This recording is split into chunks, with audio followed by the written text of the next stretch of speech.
Should WWE bring this back for Survivor Series 2024? Hi, welcome to the video. This is a brand new series called Yes or No. That's probably why you see Mr. Daniel Bryan next to us doing both poses as well. Myself and Alex Steve are going to be discussing in this series wrestling related questions, and simply the answer is yes or no after we've had our mini discussion or debate depending on what side of the fence we sit on. Today, should WWE bring this back for Survivor Series 2024? Of course, it's the traditional Survivor Series match where it's a 4-on-4 format, 5-on-5. You know the way it goes. One team has to eliminate the entire other team in the match, whether it's pinfall, submission, count out, disqualification. Leads to a lot of exciting factors in the Survivor Series match. If it starts 5-on-5, it can go 4-on-3, it can go 4-on-2, it can even go for certain teams 5-on-1. You never know quite what you're getting with a Survivor Series match. And of course, in some cases, some teams, they get on, they know exactly what they're going to do as a team.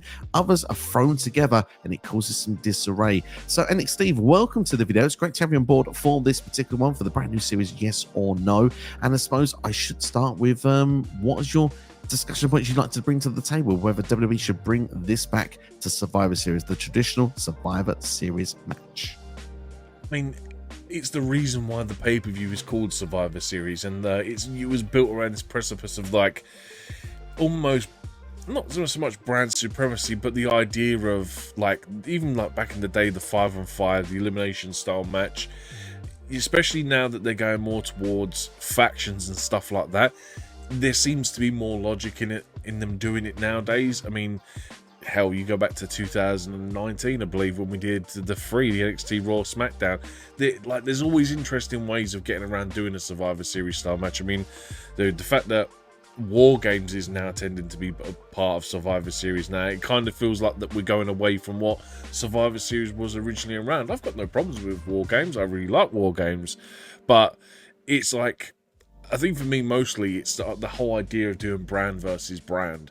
Like, I know that obviously early days they didn't do it, but it's just an exciting way of, like, we get that 1 month or so where we get crossovers. Like, I know again it's really benign now because like we get so much of stars coming over from other shows, but it's just an excuse to do something fun and something that it made Survivor Series special for me. Because if you talk about the big four pay-per-views in general, Survivor Series and SummerSlam honestly are my bottom two. Well, not so much Survivor Series now because of War Games, but Survivor Series was really like the bottom of the four of them. Do you know what I mean? Because it was like there's no niche to it, there's no catch to it. Like what makes Survivor Series so special? And you have to go back to these elimination style matches. It is what brought it to the dance. Survivor Series is the second oldest WWE premium live event ever. So WrestleMania was the first. Survivor Series came before the Royal Rumble. Only a couple of months before. 1987 was the first time Survivor Series happened. Royal Rumble was in 88, the same was SummerSlam. That's where the big four made their presence. And like you say, it started with the Survivor Series style match. The Thanksgiving tradition on the, I think it was the day before. I think they used to do it. Now, of course, it's around the weekend as well. And obviously you have the likes of, the teams, Hogan's team against Andre's team. You fast forward throughout the, those early years, it was either 5-on-5, 4-on-4. One year we even had, like, I think it was 1990, all the winners of the good guy teams against all the winners of the bad guy teams went and had a second match to determine who was the ultimate survivors of that Survivor Series. It was something that certainly worked really well in its early heyday, but then it sort of transitioned and moved away into, regular matches, moved away from the traditional Survivor Series style matches, but those matches would come back in. They were popular enough to make a return. When you look at the sites of 92 where they didn't do them, they were back in 1993. In 1998, we had the Deadly Games tournament. It was back in 1999. And like you said, there was Raw versus SmackDown supremacy started in the noughties. Obviously, the brand split started in the year 2002. I think it's probably 2003, 2004. Around that time, we started getting Raw versus SmackDown matches. And obviously, the brand split kind of faded away around the 2010s area. And to be truthful, arguably, so did Survivor Series importance around that time. But you could say it got a resurgence back in 2016 when the draft was brought in once again. And like you say, Raw versus SmackDown matches were the key component that were taking place on that card, obviously with the traditional Survivor Series matches. Also, you had the championship matches that were going on, champion versus champion, which of course now is a crown jewel thing in 2024, apparently. So that's made its way back. You don't need that on Survivor Series. Of course, it used to be the merry-go-round of champions changing that's used to sort of hamper the Survivor Series card under that format. My question for you is, I'm going to bring it sort of up to date, because obviously it's great what we saw in the past, but what started in 1987, things can change. Like you said, relevance of 2024, War Games came in 2022 and has been the staple of Survivor Series for the last 3 years, has been popular amongst the fan base, and I think is something that I think people are more on board with than the traditional Survivor Series match. But I'm going to suggest, why not both? Because when you have 2 War Games matches, you have 3 sort of matches that are in between them on the card. You don't get as many people on a Survivor Series card anymore, so I think it adds more name value on the show if you have one Survivor Series match, say, in the middle of the show. Do you reckon there's a place that they could still find that? And obviously with the Raw and SmackDown thing, do you want to do that, or do you want to find a different way of doing the Survivor Series style matches, like you say, faction versus faction? See, for me, ultimately, long term, the big 4 are all going to go to weekend events. So Rumble's going to be 2 days because you've got 2 Royal Rumbles. Mania's going to be 2 days because it's the biggest event of the year. SummerSlam this year. Is it this year that went to 2 nights, or is it next year? Either way, it's going to 2 nights. Survivor Series should be exactly the same. Should go to 2 nights, because if you're going to do War Games, these are big matches. I know you're throwing like 8 to 10 wrestlers in one match, but it should be a weekend spectacle. It's what the company was founded on. They were built around these 4 pay-per-views. In terms of the match itself, it doesn't necessarily need to be brand v brand. There's always a way of getting around doing this match. Like, famously, Sting debuted to a Survivor Series match, I believe, if I'm correct, and it was all about like Sting coming in and taking on the hierarchy of Triple H and Stephanie McMahon, and like, there's always ways to get around it. Even to be something creative, you could stick 5 guys as a team, and it's kind of a case of, look, you guys, like, if you want a shot at the world champion, show me you guys deserve it. Put them in a Survivor Series style match against Raw, SmackDown's other 5 guys. If someone gets eliminated, why should you get a shot? You got eliminated. Then take it down to the last 4 guys, last 2 guys, whoever still survives off that team. Do you know what I mean? Then it just allows them to build more stories going forward. And like I said a minute ago, the fact that there's a lot more faction nowadays, you can easily build a Survivor Series teams just off factions alone. You don't have to go through the whole rigmarole of trying to put 5 guys together. But even again, when they do the brand versus brand one, there is do you know what I mean? There's almost like you could do the audition process where they have to do qualifiers to make that Survivor Series team. Show me why you should be in this team. Do you know what I mean? Or better yet, like, even when they did, I believe it was Daniel Bryan's actual return, he was a mystery tag team partner. Do you know what I mean? It leaves it open for so many surprises. You can do returns off of this. You can do just anything, man. Like, it's such a unique match. It's not like we get any other elimination style matches throughout the year apart from the Royal Rumble, but that's an over the top rope. So this one, I think it just adds so much. You can do so much with a Survivor Series style match, and it's finding out. Well, like you said, there's no limits to what they can do and how they can do it. Yeah, I agree with the points you've made. Like, there's stuff that you can do that can be original each and every year. I think there's match concepts that WWE have not looked at that I think that they could perhaps look into as well. I've done some fantasy booking videos previously on this channel. May even bring one of those on the road to Survivor Series this year as well, because even though I probably did that video nearly 10 years ago, it's still not happened. So let's get it back out there in the audience once again. But like, one thing that always sounded a lot of people, I think, was the Raw versus SmackDown stuff. I think on those later years, people used to say, "Oh, nothing's on the line." You know, it's like, "Oh, it's just Raw versus SmackDown." And people would forget about it. Like, it mattered for that month, and then all of a sudden, it was just a filler to what they actually needed to do moving forwards after the Survivor Series. That's when you start focusing on the important stuff. The Royal Rumble, WrestleMania. It was almost like an afterthought of a show because nothing was on the line. Do you reckon, for example, like when it was Raw versus SmackDown, for example, say they brought back just a one-off match? Like, for me this year, I think they could do a Team Pierce versus Team Oldest match. I think it would make a lot of sense because they have issues as general managers right now. They're not happy with people invading their shows that shouldn't be, and they just throwing different insults on one another. They're actually quite funny on social media as well. I quite like the idea of them doing that, but I think a lot of people would say, well, okay, you can do it, but what's the stakes? Well, obviously one GM will feel better than the other, that they feel they have a superior roster, but what's the reward for the superstars? Should like a number 30 for the Royal Rumble be determined for a winner? Dude, that's actually a really good shout, because then it gives you some sort of narrative to build, because that used to be a thing back in the day, building like they used to do it. You could rest, like they used to do tournaments or whatever, and you got the chance to be the number 30 entrant.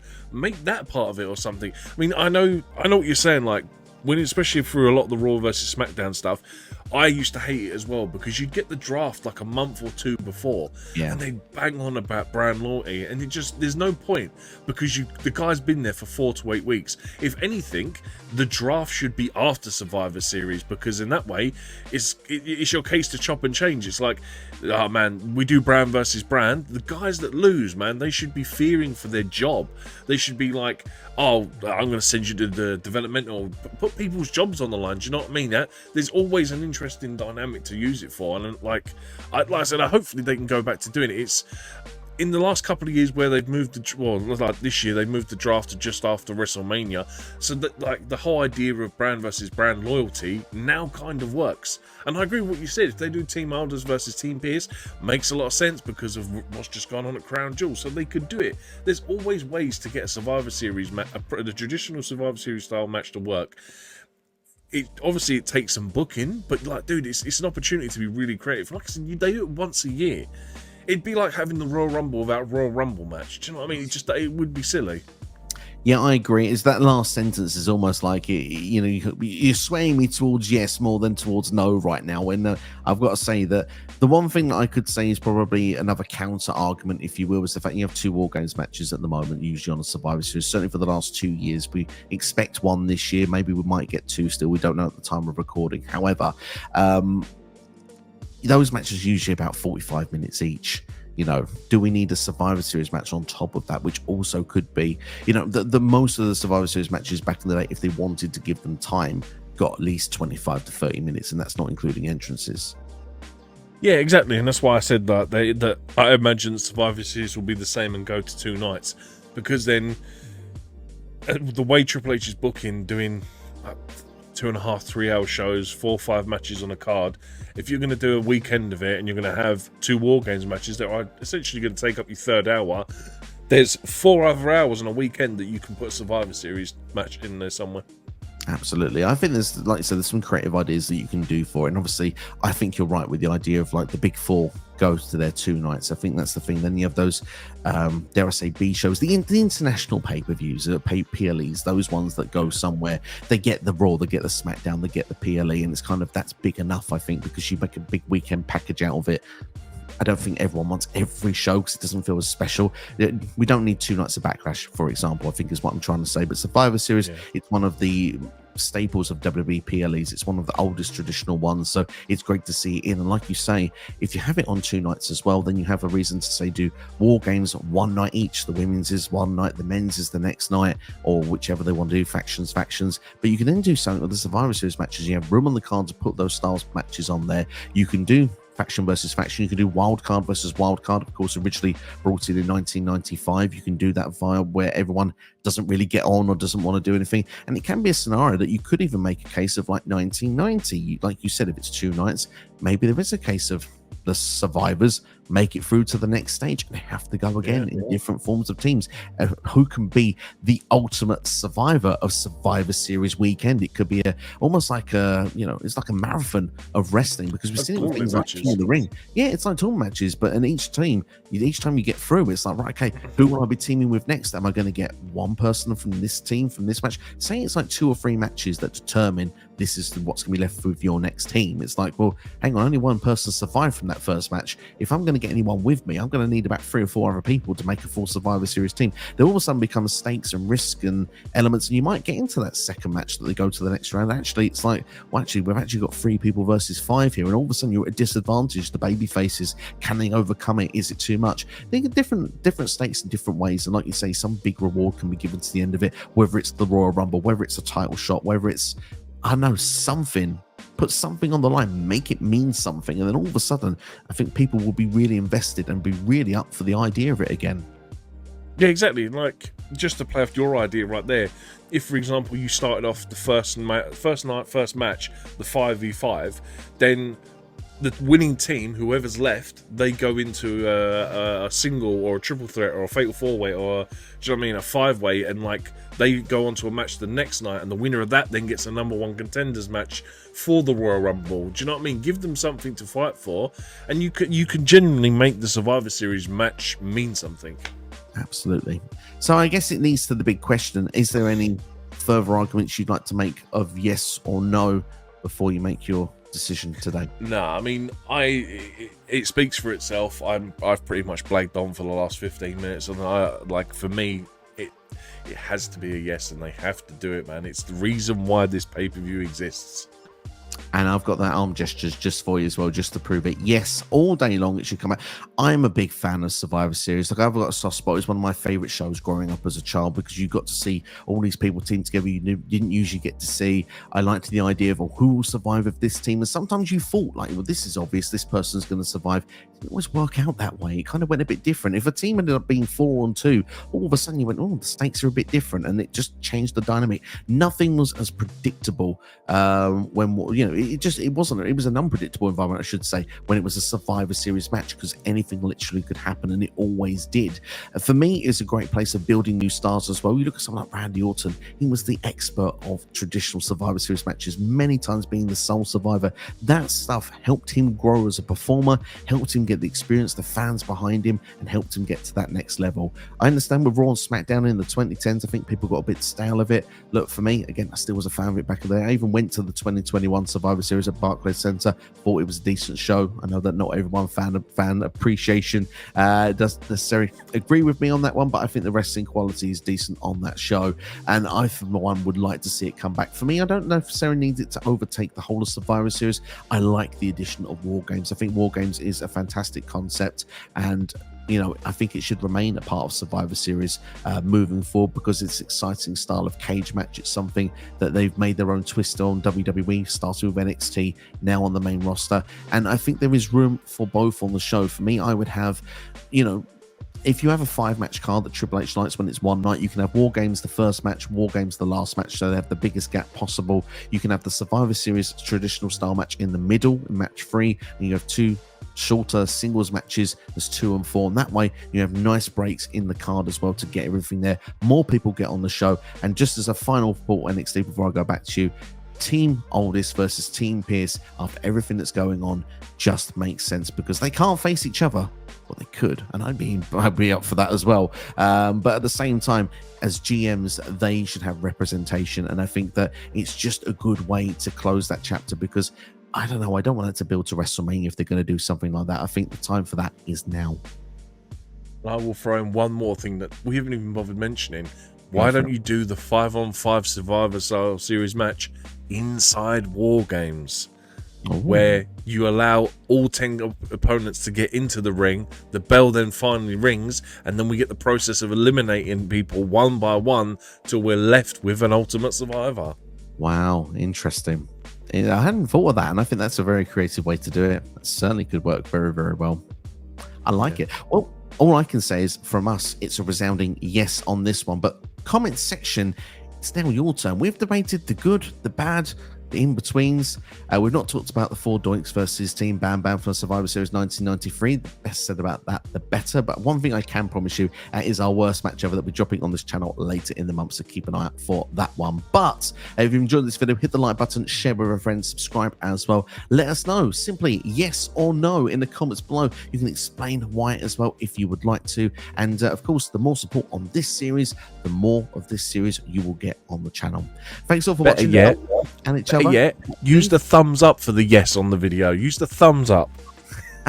Absolutely. I think that's a good way to. Yeah, don't do the thumbs down though if you're not on board with the No, don't do that one. Because that will harm the video a little bit. But do it on the thumbs up anyway. We do recommend for that one for sure. But thanks all for watching. Big thanks to NXT as always. Great to have you involved with this. And we have the next one. This number 2, episode 2 of this series will all be about should WWE bring back these premium live events. In the meantime, why not check out my Survivor Series match card predicted. It's on the side of your screen right now. Take care. All the best. See you for the next one.